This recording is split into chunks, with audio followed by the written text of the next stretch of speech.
Burak y Neslihan. Madre mía, esta gente nos ha dado una sorpresa con su boda que nadie, pero nadie, se esperaba.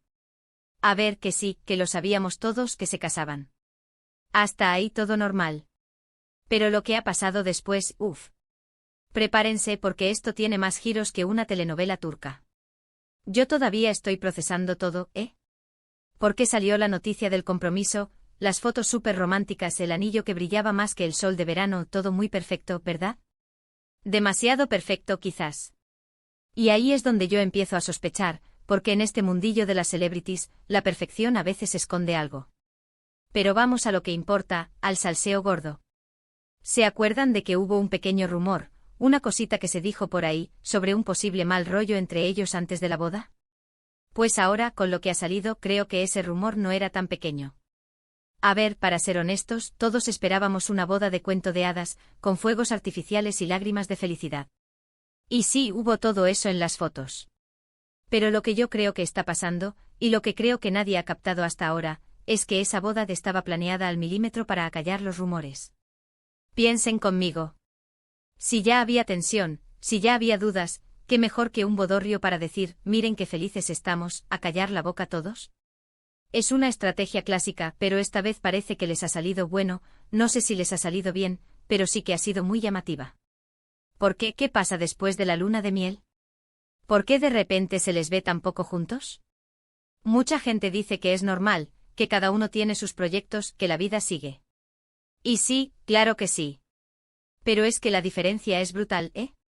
De estar pegados como una lapa a prácticamente vivir vidas separadas. Lo que yo sospecho es que la boda fue un poco como un teatro para la prensa y los fans. Vamos a casarnos para que vean que lo nuestro va en serio y que los rumores son mentira. Y sí consiguieron el titular, la portada, la ovación del público. Pero ¿y lo de dentro? ¿Y la realidad detrás de las sonrisas forzadas? Porque muchos periodistas que cubren bodas de famosos siempre comentan lo mismo, hay parejas que parecen estar actuando.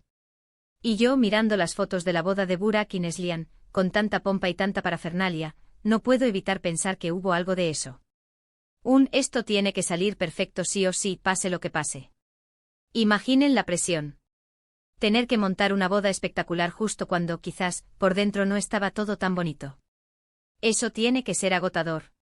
Y creo que la boda fue la culminación de esa presión, el punto álgido donde tuvieron que poner su mejor cara. Pero después, cuando las cámaras se apagan, la realidad empieza a pesar. Y ahí es donde se ve la verdadera relación. Y yo sinceramente creo que su verdad oculta es que esa boda fue más un salvavidas para su imagen pública que una celebración de amor genuino en ese momento. No digo que no se quieran, ojo. Pero creo que la situación era mucho más complicada de lo que nos hicieron ver. Y ahora, con esta distancia que se percibe con estas ausencias, me pregunto si esa estrategia de la boda, que parecía tan inteligente, no habrá sido al final un tiro por la culata. Porque ahora, en lugar de rumores, tenemos hechos que parecen confirmar que algo no va del todo bien. Pero bueno, esto es solo lo que yo pienso, ¿eh? A veces, los famosos nos sorprenden. Y otras veces, nos hacen pensar que la vida real, con sus altibajos, es mucho más interesante que la ficción.